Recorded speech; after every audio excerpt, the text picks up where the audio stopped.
함돈균의 사유하는 책.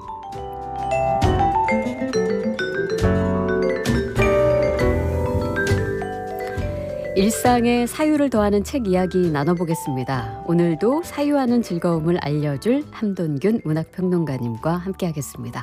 어서 오십시오. 네, 안녕하세요. 네. 인사하실 때는 되게 또 수줍게 또 네, 하세요. 솔직히 수줍습니다, 사실은. 왜 수줍으신가요? 모르겠어요. 그냥 처음엔 늘 부끄럽습니다. 그런가요? 네. 우리 오랜만에 뵈요. 네. 3주나 지났는데 어떻게 네. 지내셨습니까? 저 이제 조그만 개인 유튜브를 하고 있는데 예. 한 3주 전부터 정기 아침 방송을 네. 이렇게 월화수 시작하게 돼가지고 생방송으로요? 네, 생방송으로 시작하게 돼서 예. 그게 이제 뭐 이렇게 방송국처럼 이렇게 잘 갖춰져 있는 그런 게 아니고 주로 이제 혼자 그리고 뭐 지인 한 분 정도가 이렇게 도와주시는 방식으로 하니까 네. 아주 참 쉽지가 않더라고요. 내가 왜 그런 걸 한다 그랬는지. 하지만 야심차게 네. 시작을 하셨고 네. 월화수 생방으로 네. 진행하신다고요? 왠지 이제 방송 그 전에 그 유튜브를 비정기적으로 했는데 네.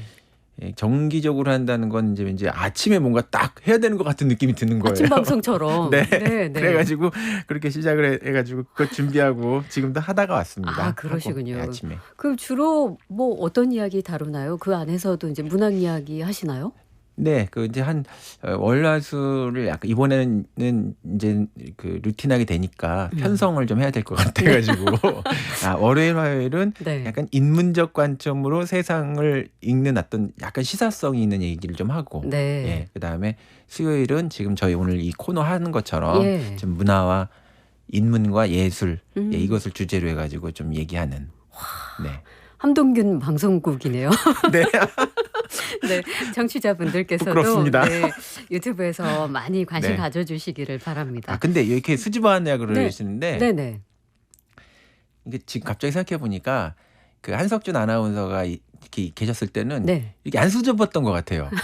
그리고 약간 이게 어떤 좀 약간 뭔가 예. 성별이 바뀌니까 생기는 약간 그런 것도 있는 것 같아요. 그렇습니까? 듭니다. 예, 네. 긍정적으로 네. 해석하겠습니다. 네. 저희가 지난 시간에는 이제 초연결학교 선생님이 쓰신 책이었죠. 이걸 네. 통해서 교육과 배움의 의미를 다시 생각해 보기도 했었는데 네. 마지막에 이제 예고해 주셨어요. 오늘 뭐 할지. 네. 헤르만 헤세의 데미안 하겠다. 그래서 기대하고 왔습니다. 네. 이거 뭐 고전 중에 고전이고 네. 청소년 권장 소설로 지금도 네. 그 목록에 맞습니다. 1번으로 올라와 있고 네, 맞습니다. 뭐 청소년이라면 이 성장 소설 한 번쯤은 읽어봐야 한다는 네. 집에 한두 네. 권씩은 다 네. 구매해 두고 있을 그 네. 소설이지만 네. 아마 끝까지 읽어보신 분은 잘 없으실 것 같고 또 네. 제대로 읽은 게 맞나 예. 싶은 그런 의문을 갖게 하는 예. 데미안. 네. 자, 설명 부탁드립니다. 예. 오늘 이 소설 가져온 이유는 5월이 지난번에도 그 초연결학교도 그랬는데 5월이 뭐 스승의 날도 있고 네. 그다음에 좀 어린이의 날도 있고 그렇죠. 예, 그래서 뭔가 또 뭐 가족과 뭐 그죠? 그다음에 성장에 대해서 많이 이야기하는 이런 5월인 것 같아가지고 네. 이 성장 소설의 가장 대표적인 이야기. 예, 그래서 뭐 청소년이 많이 본다고 말씀하셨는데. 예, 그런 대표적인 이야기이기 때문에 좀 제가 가져왔습니다. 네. 가져왔는데 이제 제가 이걸 가져온 이유는 조금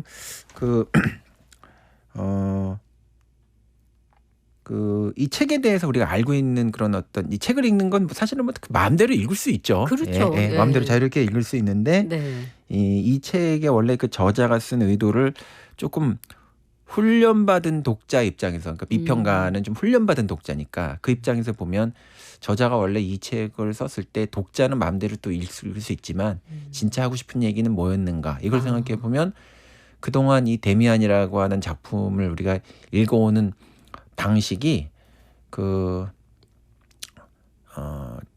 조금 좀 자의적이고 임의적으로 좀 읽어온 것도 있는 것 같다. 그래서 그 부분을 약간 좀 새롭게, 새롭다기보다는 조금 하여튼 좀 그 정교하게 한번 생각해 볼 수 있는 핵심에 닿을 수 있는 그 얘기를 좀 해보고 싶었습니다. 네.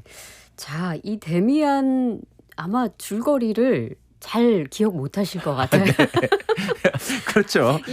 너무 유명하다 보니까. 데미안이 화자인 줄 알고 계신 네. 분도 많이 계실 것 같아서 조금 소개를 해주실까요? 예, 여기서 이제 그 그 원래 주인공으로 등장하는 사람은 그 데미안이라기보다는 싱클레어라고 하는 친구예요. 그렇죠. 예, 그래서 그가 화자가 되어가지고 자기가 자라는 인생의 이야기를 이제 어린 시절부터 한 10살경부터 시작해가지고 하는데 대체적으로는 자기가 자라는 과정에서 인상 깊게 만났었던 친구들 얘기들이 쭉 나와요. 네. 그래서 처음에는 못된 친구도 이제 등장을 하고, 그렇죠. 그러니까 프란츠라는 못된 친구도 등장을 하고, 거기서 이제 데미안이라는 친구도 등장을 하고, 또 중간에는 또 어떤 친구들이 계속 등장을 해요. 네. 그래서 각 친구들이 이 작품을 구성하는 이 인물들인데 그 인물들이 가지고 있는 어떤 캐릭터를 통해서 이 세상이 어떤 형태의 모양으로 생겼는지에 대한 것들을 그 등장 인물을 통해서 사실 보여주는 거죠. 네, 예를 들면 삼국지 같은 작품을 보면 이게 장편 소설이니까 막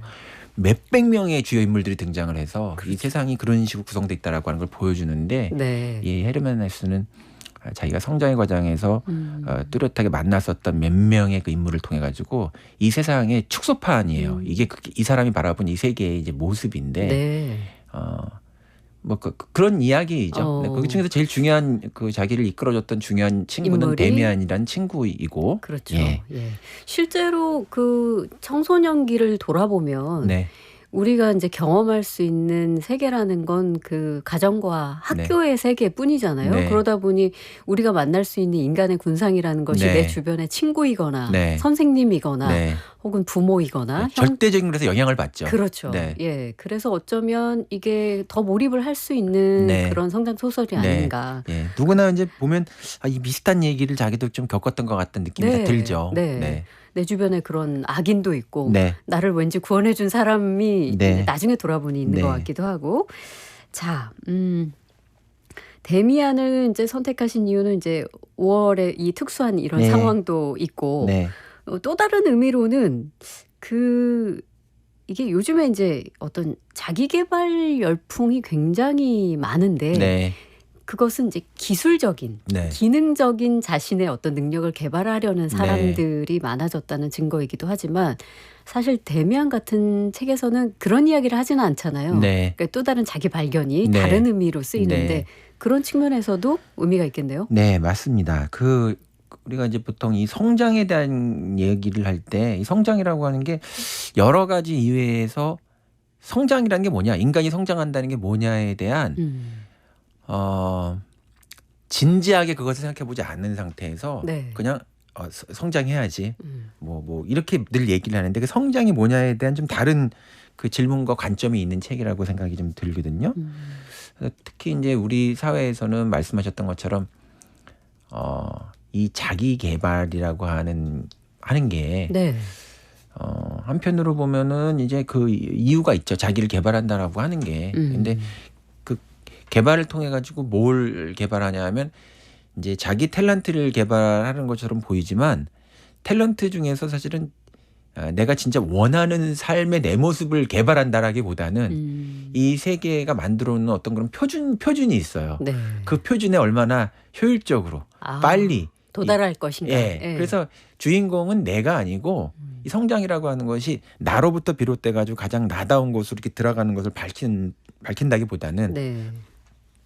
이 사회가 만들어 놓은 그 기준에 자기를 이제 맞추는 그런 능력 그리고 특히 대부분 것은 어떻게 보면 효율성이라든가 또 이 세상이 만들어 놓은 어떤 성공의 기준이라든가 거기에 잘 맞는 인간이 되면은 성장하는 인간인 것처럼 네. 이렇게 보통 하고 평가를 하기도 하죠. 예. 오늘날의 그럼 학교라고 하는 거는 그런 차원에서 보면 진짜 자기를 발견하게 하고 나를 정말 들여다보게 하고 정말 나답게 하는 것에 가까운 그것을 이렇게 우리가 성장시키는 거냐 아니면 이 사회의 어떤 그 기준, 성공의 기준 이런 것에 나를 맞추게 하게끔. 네. 그러니까 그렇게 보면 이거는 성장이라기보다는 사실 쉐이핑이거든요.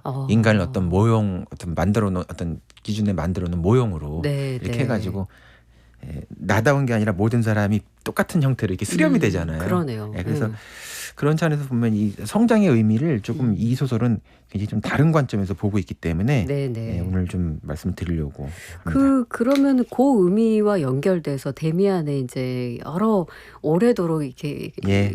들여다보게 되는 문장들이 많이 있는데 네. 모든 사람의 삶은 제각기 자기 자신에게로 이르는 길이다. 이 문장도 어쩌면 이렇게 새롭게 바라보는 성장의 의미와도 연결이 되어 있겠네요. 네, 그렇죠. 음. 자기 자신에게로 이르는 길인데 또 그 문장의 뒤에 보면 그 누구도 온전히 자기 자신이 되어본 일은 없는데 네. 예, 자기 자신이 되어본 일이 없지만 잘 알지 못하지만 어쨌든 자기 자신이 되려고 애는 쓴다. 그러니까 이 말은 이제 실제적으로 자기 자신이 되려고 애를 쓰기도 하지만 그 애쓰는 게 뭔가 좀 제대로 또 애쓰지 못하고 헛바퀴를 도는 애씀이 이 세상에는 많다. 이런 얘기도 같이 그 안에 있다고 좀 볼 수 있을 것 같습니다. 그리고 끝끝내 자기 자신을 모른다는 얘기도 포함되어 있는 건가요? 그렇습니다. 예. 그래서 뭐 아. 이 책에 보면 맨 앞에 예. 이런 게 있어요. 그 책이 처음 시작되는 지점에서 오늘날에는 인간이 대체 무엇인지 아는 사람이 드물다. 인간이 무엇인지 인간이 무엇인지 감을 잡은 사람들은 죽을 때 더 가벼운 마음으로 죽을 수 있다. 네. 그러나 네. 사실은 인간이 무엇인지 아는 사람은 많지 않다. 이런 얘기를 해요. 네. 근데 인간이 무엇인지 자기 자신을 향해서 찾으려고 애를 쓰지만 그러면 도달하지 못하는 이유가 뭐냐. 그 이유 중에 이제 하나가 이 작가가 가지고 있는 문제의식을 오늘날의 관점으로 좀 번역을 해가지고 얘기를 하면은 지난번에 제가 이 한석준 선생님이 네. 문화시대 할 때 제가 한번 시를 잠깐 소개시켜 드린 적이 있었는데 그때 우리 시대의 작가 그 이장욱 시인의 시 중에서 세계의 끝이라는 시를 잠깐 소개한 적이 있어요. 네네. 그 시를 잠깐 보면은 그 시에 이런 게 있거든요. 두 손이 나를 사육한다. 두 발이 나를 길들인다. 나는 정확하게 보폭을 유지한다. 건너편에 건너편을 향하여.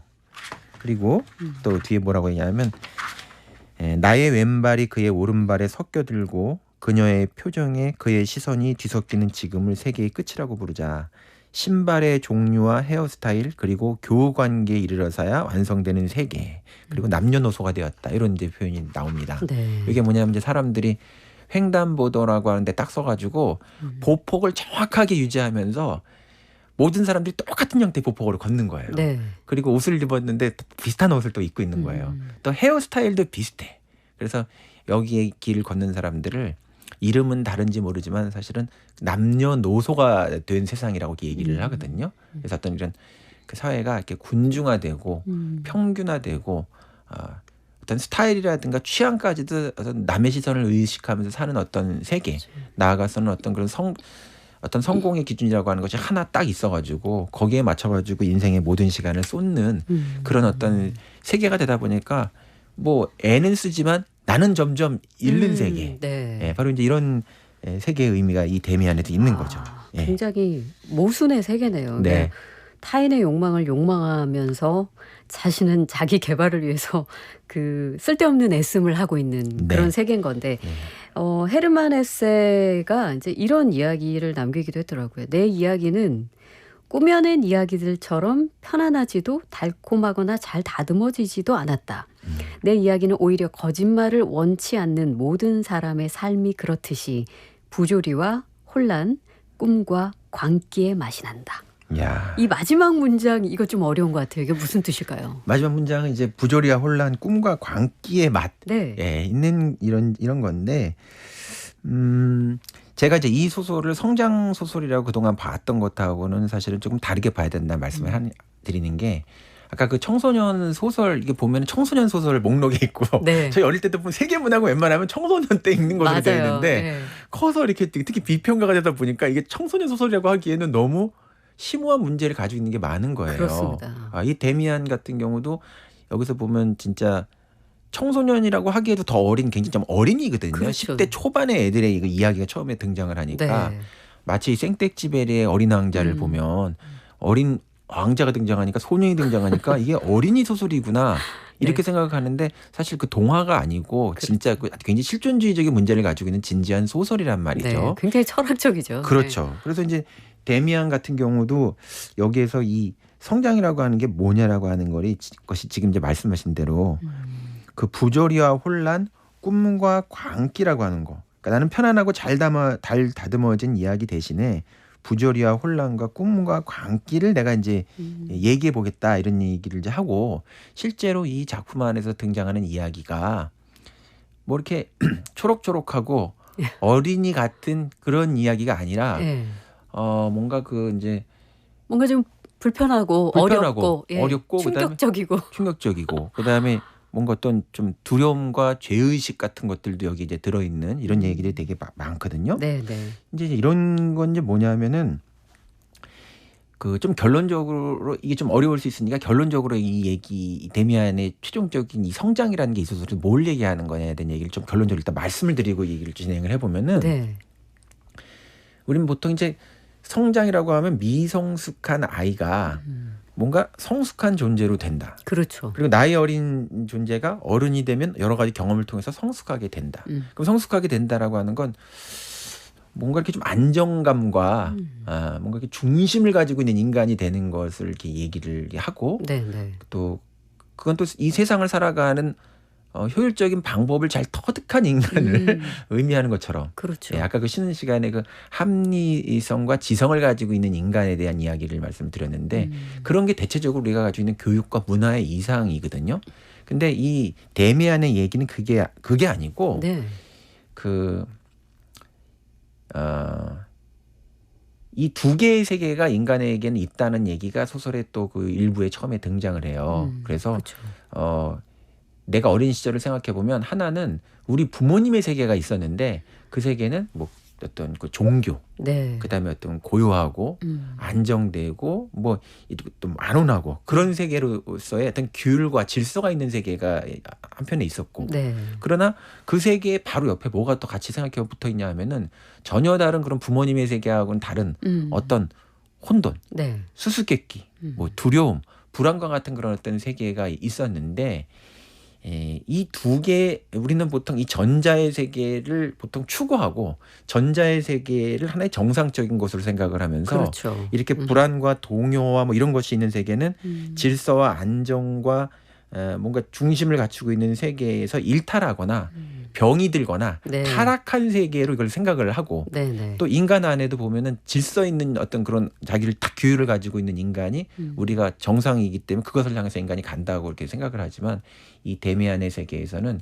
이 두 개의 세계를 인간이 동시에 수용할 수 있어야 네. 그것이야말로 그것이 성장이라는 성장이다. 그런 관점을 가지고 있어요. 아. 그래서 이 데미안적인 관점에서 보면은 하나가 하나를 밀어낼 수 있는 것이 아니고 두 개는 리얼하게 늘 공존할 수밖에 없는데 이 교육이라고 하는 것은 특히 이 후자의 경우는 뭔가 이렇게 잘못된 거고 그렇죠. 일탈된 것이고 네. 그래서 배제해야 할 것이고. 예, 그래서 우리 안에서 그것을 나쁜 것으로 이렇게 억압을 보통 하려고 하거든요. 네. 그 세계가 또 어떻게 보면 욕망의 어떤 세계라든가 맞습니다. 충동의 세계라든가 이런 것들이 있는데 그런 거를 나쁜 것으로 이렇게 악으로 보는데 그렇게 봐서는 안 된다는 생각을 이제 많이 하죠. 네. 예. 와.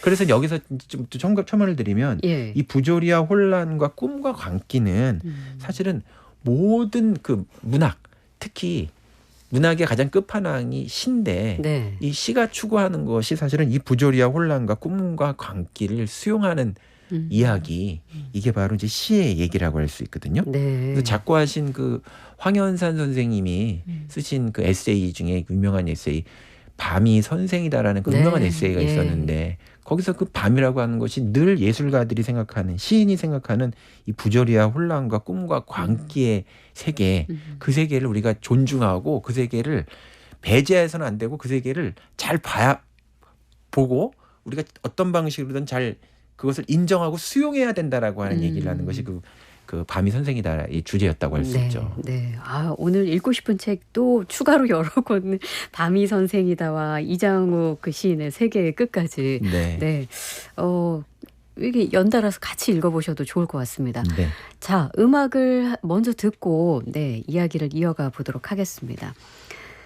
올라프 아르날즈의 연주 니어 나이트.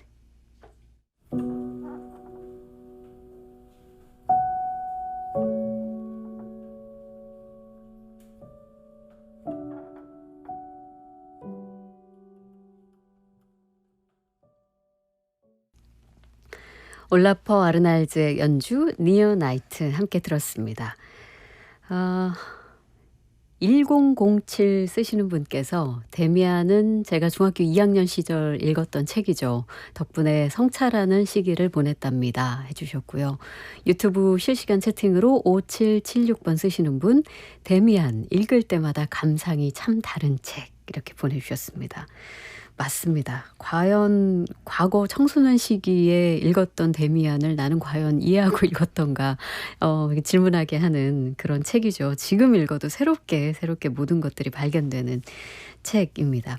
국악방송 박혜진의 문화시대 함돈균의 사유하는 책 코너 함께하고 있고요. 지금 유튜브에서 박혜진의 문화시대를 검색하시면 보이는 라디오로도 함께하실 수 있습니다. 자, 아까 어려운 문장을 만났습니다. 데미안에서 말하는 성장은 우리가 알고 있는 그런 성장의 개념과 조금은 다른 부조리와 혼란, 꿈과 광기의 맛 이렇게 표현된 두 가지 세계를 모두 다 받아들일 때 네. 비로소 성장할 수 있다. 네. 그럼 왜 헤르만 헤세는 조금 편안하게 네. 이 성장의 과정을 보여줄 수도 있었을 텐데 이런 부조리, 혼란, 꿈, 광기 이런 이야기로 성장을 이야기했던 걸까요? 네. 이건 이제 특별한 그 인간에 대한 관찰이 있다고도 볼 수 있고 자기 자신이 겪었던 어떤 경험을 통해서 이 사람이 깨닫게 된 면도 있다고 생각을 해요. 네. 보통 이제 문명은 이제 이 사회를 움직이려고 하면 좀 효율적이고 합리적이고 예측 가능한 인간으로 인간이 조직돼야만 세상 움직이는데 좀 편하단 말이에요. 그렇죠. 그래서 이런 그 혼란과 동요와 마음의 어떤 불안과 충동이라고 하는 부분들을 이제 밀어내려고 하고 그런 것들은 이제 악이라고 보통 이게 규정을 하고 전통적으로 보면 철학에서도 그런 부분들을 많이 밀어내려고 생각을 많이 하는데 실제로 그 우리가 성장의 과정에서 보면은 그거는 우리가 밀어내려고 하더라도 우리 안에 존재하는 불안이나 충동이나 욕망이라고 하는 건 없어지는 건 아니거든요. 네, 네. 그러니까 존재하는 것 자체를 부정할 수 없죠. 그렇죠. 수용하는 것이 아니고 그걸 나쁜 것이라고 해가지고 밀어낸다고 하지 밀어지지는 않아요. 그래서 그 삶의 어떤 균형이라고 하는 것이 생긴다라고 하는 것이 이 어떤 부분을 그 빛과 어둠이라고 하는 것이 있는데 네. 이걸 선과 악이라고 하는 도덕적 명칭으로 규정한다고 해가지고 이게 없어지는 게 아니기 때문에 오히려 그 부분을 악이라고 규정함으로써 인간 안에 그런 생각, 내 안에 그런 생각이 만약에 이게 일어나 어떤 학교나 부모나 그다음에 전통적인 종교 여기 헤르만 헤세 같은 경우 이제 엄격한 그 기독교 집안에서 자랐거든요. 네, 네, 네. 그런 집안일수록 규율이라든가 이런 것들을 아주 강하게 이렇게 하는데 그렇죠. 거기서부터 내가 만약에 일탈을 좀 한다라든가 혹은 저항 의식을 저항을 갖는다든지. 갖는다든가 네. 그다음에 내가 아무리 그렇게 하더라도 그렇게는 살 수 없는 내 아이의 어떤 탤런트가 있는데 그것을 계속 악으로 그렇게 생각하면서 자기가 가지고 있는 부분들을 나쁜 것으로 규정하게 되면 이제 우리 정신 분석에서는 그런 거를 노이로제 걸린다고 하거든요. 네, 네. 강박증이 걸려가지고 마음에 병이 생기는 거예요.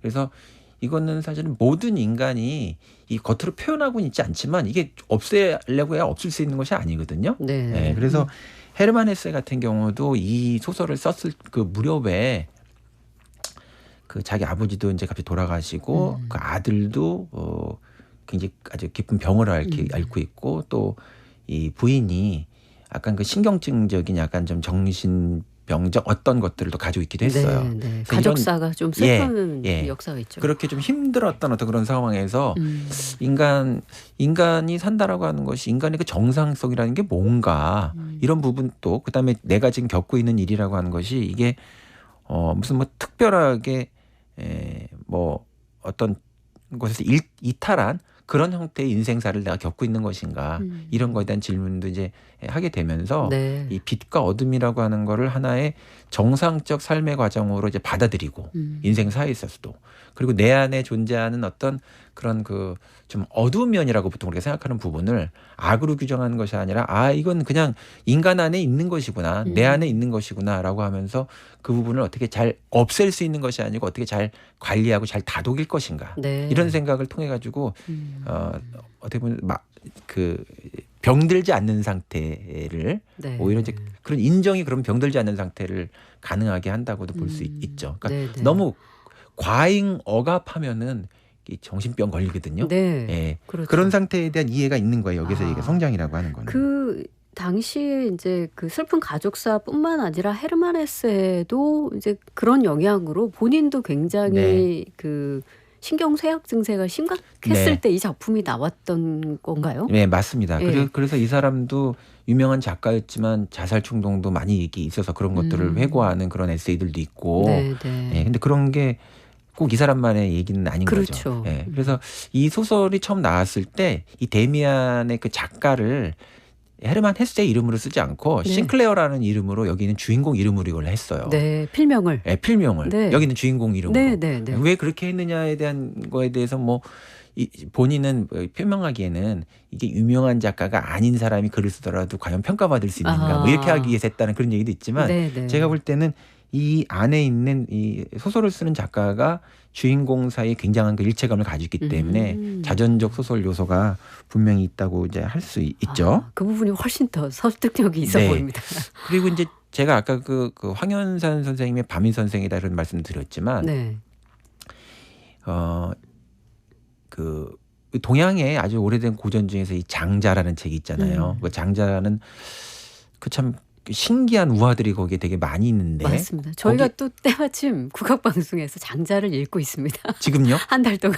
그러시거든요. 네, 그 특별한 시간을. 너무 또 이렇게 연결이 되니 예. 굉장히 전호근 교수님과 함께하고 있는데 예, 기분이 제가 아주 그냥 좋네요. 제일 머리맡에 두고 평생 네. 읽는 책이 몇 권 있는데 그게 이제 장자인데, 네. 그 장자에 있는 우화 중에 보면은, 얘기 중에 보면은 어떤 큰 바다, 이제 이 세계가 공간적으로 북쪽에 있는 나라가 있고 남쪽에 있는 나라가 있고 중앙에 있는 나라가 있는데, 북쪽에 있는 나라의 왕하고 남쪽에 있는 나라가 만나가지고 중앙에 이제 와서 중앙에 있는 거기서 이제 뭘 하는데, 그 중앙에 있는 나라의 임금의 이름이 혼돈이었다는 거예요. 혼돈. 네. 근데 이 혼돈을 봤더니 뭐 질서가 없는 것처럼 보여가지고 사람의 형상에는 7개의 구멍이 있는데 얘는 왜 이렇게 구멍이 없냐. 네, 그래가지고 네. 그 구멍을 어떻게 만들고 뭐 이런 얘기가 이제 나오거든요. 네. 근데 그 혼돈이라고 하는 것이 원래 이 장자에서는 보면 이 세계라고 하는 게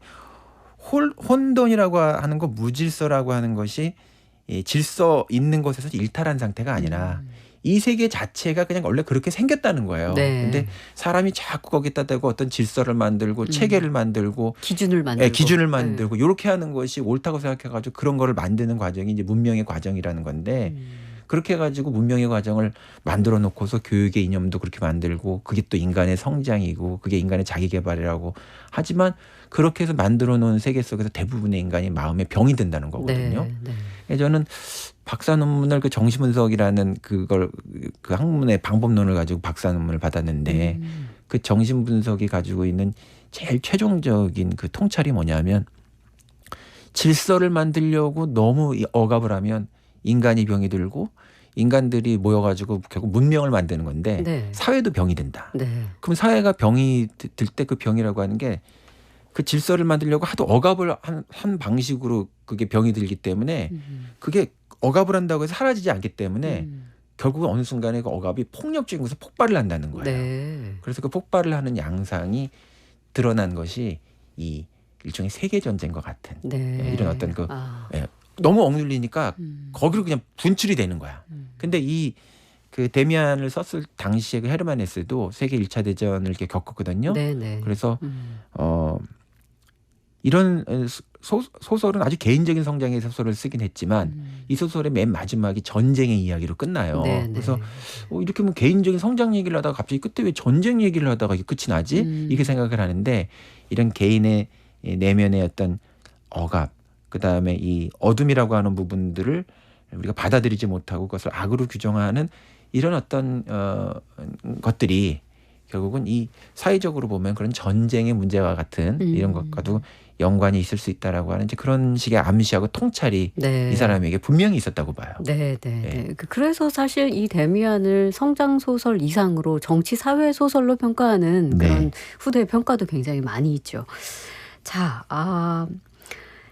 이제 궁금해지는 것은 어쨌든 이 화자인 싱클레어라는 그 어린 소년이 아주 평온하고 안온했던 가족의 세계, 한 세계를 벗어나서 학교 내에 있는 좀 악으로 상징되는 아주 나쁜 크로마라는 친구를 만나면서 괴롭힘을 네. 당하면서 이제 이야기가 네. 시작되는 거잖아요. 그럼 싱클레어가 만나는 세계는 이제 어떻게 앞으로 펼쳐지게 되는 걸까요? 예, 대표적인 인물이 여기서 크로머, 데미안, 그다음에 피스토리우스 같은 요런 이제 친구들이 있거든요. 인물들이 네. 있는데 예. 크로머는 제일 먼저 만난 인간인데 이렇게 해서 만난 친구가 학교에서 제일 먼저 만나게 된 친구가 이게 요즘으로 얘기하면 삥을 뜯는 일진이에요. 그러니까요. 예. 그리고 근데 이 삥을 뜯는 일진인데 이런 표현을 썼는지 모르겠습니다. 이게 지금 아주 제가 유튜브 용어에 아주 상스럽게 제가 지금 완전히 스며들어 가지고 죄송합니다. 예.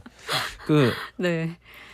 여기서 보면은 이 소설을 이제 표면으로 보게 되면 이 크로모라고 하는 인물로 상징되는 악이거든요. 악의 상징인데 일단은 작가는 이런 게 있는 거예요. 우리가 어린이는 순진하고 어린이는 순수하고 네. 뭐 어른이 되면은 물드냐? 그렇죠. 그게 아니고 어린이도 똑같다. 선과 악이 모두 있다. 예, 어린이도 선과 악이 다 있다는 거예요. 네, 네. 근데 이게 정신분석 같은 학문에서도 프로이드도 어린이도 성욕이 있다. 네, 네. 이래가지고 정신분석이 처음 이렇게 발표됐을 때 사람들이 많이 깜짝 놀랐거든요. 그랬죠. 예, 그러니까 그런 그 어린이지만 이 크로모라고 하는 인물이 가지고 있는 이런 어떤 악의 성격과 같은 어둠의 성격 같은 것들이 인간에게는 늘 내재해 있다라고 하는 걸 보여주는 것이기도 하고 네. 또 여기서 또 유심하게 봐야 되는 것은 이 크로모라고 하는 이 좀 못된 아이 이 아이에게 뭐 너 돈 가져와봐 그래가지고 완전 진짜 삥을 뜯는 얘기예요 이게. 네, 네. 근데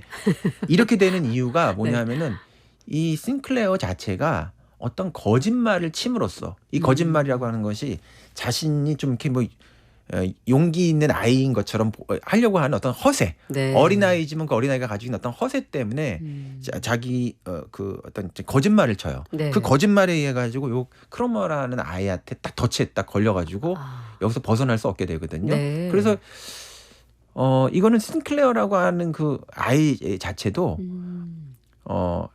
완전히 순진하고 화자지만 무결한 존재는 아니었다. 무결한 존재가 아닌 거예요. 자기 안에도 허세가 있고 욕망이 있고 그 충동이 있어서 결국 이런 어떤 상황에 놓인다라고 하는 걸 보여주는 네. 그런 것이죠. 그래서 욕망, 충동, 뭐 또 거짓말 이런 것들을 이제 보여주는 세계라고 얘기할 수 있겠고 거기서 이제 데미안이라고 하는 특별한 이제 인물을 만나는데 이 데미안은 친구이기도 하지만 이 친구가 가지고 있는 굉장히 이 친구한테 제일 충격을 받는 에피소드가 하나 있어요. 네. 그게 뭐냐면 데미안은 이 소설에서 보면은 이 싱클레어보다는 나이가 조금 몇 살 많은 형이죠. 친구처럼 네. 보이거든요. 예. 근데 뭐라고 얘기하냐면은 인류 역사상 가장 유명한 하나의 그 살인에 대한 이야기, 성경에 나오는 그 카인과 아벨의 이야기란 말이에요. 그러니까 네. 서양에서는 그 카인과 아벨 얘기를 모르지 않단 말이에요. 그렇죠. 그러니까 아담과 이브처럼 유명한 얘기인데 형이 동생을 이제 죽인 거란 말이에요. 근데 그 성경에서는 그 형이라고 하는 것이 이제 동생을 어떤 악한 마음 때문에 죽인 다음에 또 신으로부터 처벌을 받느라고 이마에 너는 동생 죽인 녀석이다 해가지고 표식을 악의 표식을 네. 받는데 네. 이거를 이 데미안은 완전히 다르게 해석을 하는 거예요. 이거는 사실은 이 표식이라고 하는 게 나쁜 놈이라는 표식을 한 것이 아니라 강한 자라고 하는 그런 표식이다. 사람들은 강한 자라는 표식을 신이 줬는데 네. 이렇게 강한 힘을 가지고 있는 사람을 보게 되면 강한 사람을 악한 사람이라고 보통 생각을 자꾸 한다는 거야. 왜냐하면 내가 약하니까 강한 사람을 보면 갖게 되는 어떤 두려움 때문에. 네. 그래서 강한 거 자체는 이 생명 현상 안에서는 강한 존재도 있고 몸이 약한 존재도 있고 다 이게 기본적인 하나의 그 생명의 생태적인 현상인데 네, 네. 사람이 가지고 있는 어떤 특징에 의해서 이걸 악인으로 선악으로 낙인 찍는 그런 것이 생겼다는 이런 식의 해석을 하니까 그건 좀 되게 충격적인 해석이네요. 그죠? 거기에서 이제 데미안이 거기서 되게 그 싱클레어가 되게 놀라는 거죠. 예. 근데 이런 이제 해석은 근데 사실은 그 니체라고 하는 그런 철학자 요 헤르만 헤세가 살던 시절에 이 사람보다 약간 앞서서 태어났는데 같은 시대 동시대를 살았던 사람이거든요. 네. 유럽 철학이 굉장히 그다음에 아주 센세이셔널한 그런 거 충격을 줬던 사람이 니체인데 니체가 쓴 그 도덕의 계보라고 하는 책이 바로 지금 여기에 이 데미안에서 쓴 바로 이 에피소드 있죠. 이 에피소드가 정확하게 니체가 도덕의 계보에서 하고 있는 그런 얘기예요. 카인과 아벨의 이야기. 카인과 아벨의 얘기가요. 예. 그래서 도덕의 계보라는 니체의 책에서는 카인과 아벨을 가지고 얘기하지 않고 양과 사자를 가지고 얘기하거든요. 양은 자연 상태에서 약하고 사자는 원래 힘세게 태어나가지고 자연 생태계의 논리 자체가 사자는 양을 잡아먹게 돼 있다는 거예요. 네, 네. 근데 양은 돼 있는 걸 방어하기 위해 가지고 사자가 원래 저렇게 강한 존재로 태어났는데 그거를 악한 존재라고 양이 막 삿대질한다는 거야. 네. 그 양떼가 모여가지고 그래서 그래서 강한 존재였던 존재가 이제 강한 존재가 원래 그렇게 강하게 태어났음에도 불구하고 도덕적으로 악한 존재로 낙인을 찍히게 되고 저게 악한 존재이기 때문에 반대로 우리는 선하다라고 하는 이런 관점에서 도덕이라고 하는 것이 원래 선과 악이 있었던 것이 아니었는데 네. 강한 것과 약한 것이 있었을 뿐이었는데 그것을 그것이. 악으로 규정하고 악을 통해서 선을 규정하는 이런 방식으로 세계를 이렇게 만들었다라고 하는 이런 도덕적인 어떤 전복 예. 이런 것을 시키는 니체의 이야기를 데미안에 그대로 이제 헤세가 차용했다고 볼 수 있습니다. 이것은 우리가 이제 통상 우리도 이제 그런 교육에 의해서 네. 통상 선과 악에 대해서 가지고 있는 그 이분법적 네. 이 정의와는 정반대의 네. 해석이기 때문에 굉장히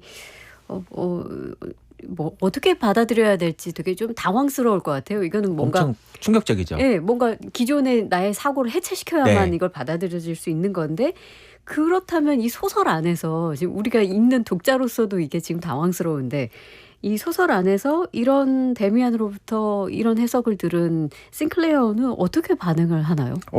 굉장히 그것을 충격으로 받아들이면서 그때부터 엄청난 그 혼돈의 상황에 빠져버리게 되는 혼돈으로 거죠. 들어가는군요. 예. 근데 이제 작가는 이 혼돈의 과정 자체가 중요한 성장의 과정이고 이것을 수용하는 것 자체가 되게 중요한 성장이라고 봐요. 예, 그래서 이 데미안에서 나오는 그 유명한 구절 있지 않습니까? 예. 새는 알에서 나오려고 투쟁한다. 네. 알은 세계이다.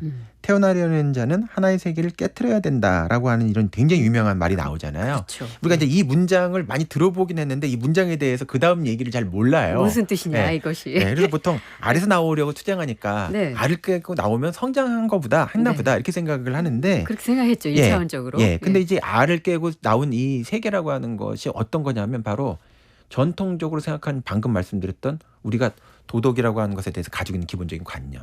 이 세계는 질서를 가지고 있다는 관념.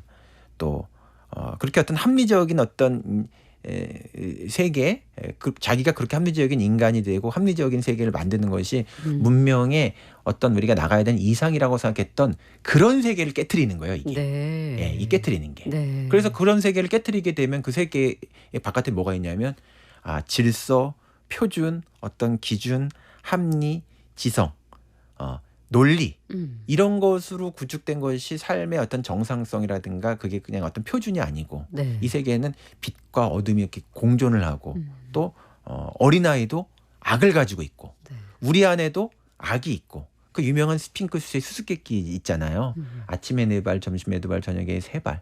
인간이라고 하는 것이 2발만 걷는 것이 표준이 아니고 내 안에 짐승으로 걷는 4발도 있고 그죠? 예, 그다음에 그 원래 스핑크스의 수수께끼는 스핑크스는 보게 되면 뭐 뱀의 꼬리를 가지고 있고 뭐 여자의 가슴을 가지고 있는데 남자의 목소리로 말을 하고 사자가 되고 그다음에 뭐 새의 날개를 가지고 있는 이런 들짐승, 날짐승, 파충류의 모든 모습을 같이 가지고 있는 이것 자체가 인간이라고 하는 것을 이해하는 것. 이것이 성장이라고 하는 것을 얘기하는 것이 이 데미안의 얘기라고 할 수 있겠습니다. 네.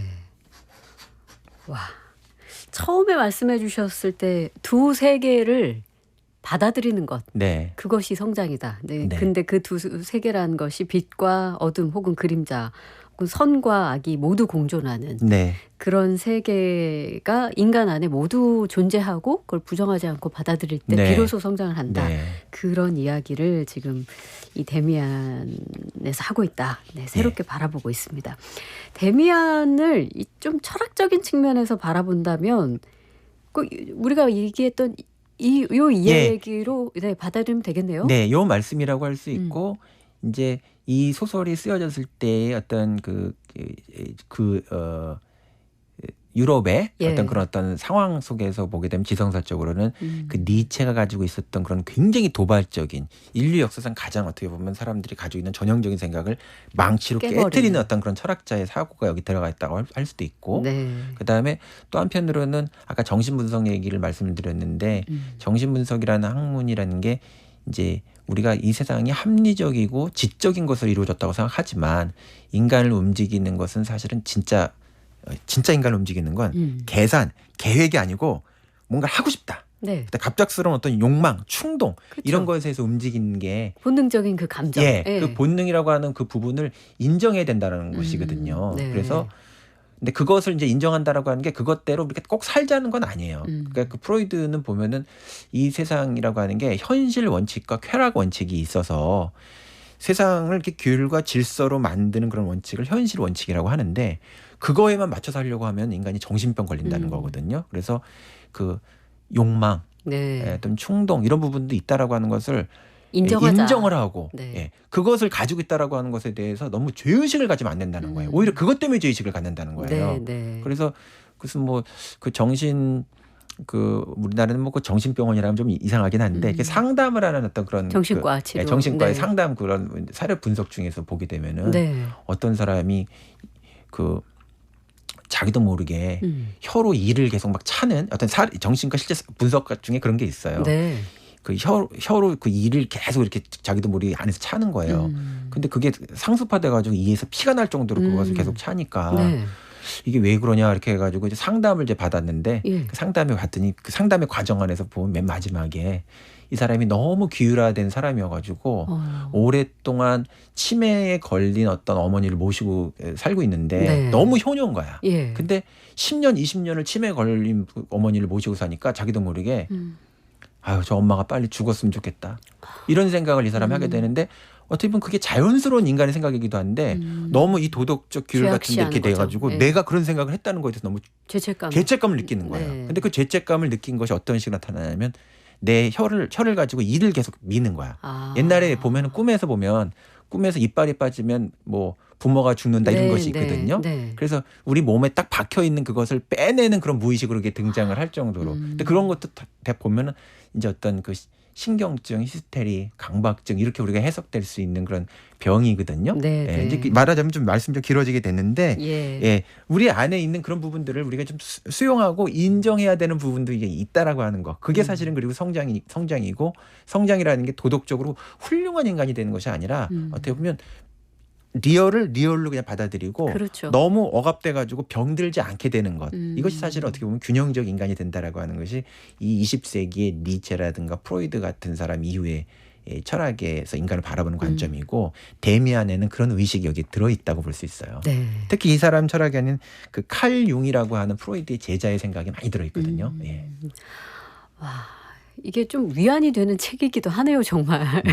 왜냐하면 인간이 얼마나 나약하고 네. 모자라고 네. 또 쓸모 없음을 네. 늘 느끼고 하찮고 이런 자신의 모습들을 많이 발견하잖아요. 네. 그럴 때 나는 아직 멀었나 보다. 나는 정말 제대로 된 인간으로 성장하기 어렵겠다 하는 어떤 자괴감에 빠지기도 네. 쉬운데 네. 사실은 그 모든 것도 나이고 그렇죠. 자연스러운 나임을 그렇죠. 인정하면서 네. 네, 성장해가는 그런 자신을 만나보시기를 데미안을 한번 다시 읽어보시기를 권합니다. 자, 다음 시간에 어떤 책 볼까요? 예. 제가 한번 이 데미안의 얘기를 하다 보니까 그 헤세가 쓴 성장 소설이 3개가 있거든요. 네. 예, 그중에 이제 하나가 수레바퀴 아래서라고 하는 그런 어떤 작품이 또 있는데 네, 네. 그 얘기를 또 같이 좀 한번 해보고 싶다는 생각이 좀 들었습니다. 좋습니다. 그래서 이어서 헤세의 수레바퀴 아래서를 한번 다음번에 한번 가져오도록 하겠습니다. 네. 자, 함돈균의 사유하는 책 오늘은 여기서 마무리하겠습니다. 고맙습니다. 네, 감사합니다. 네.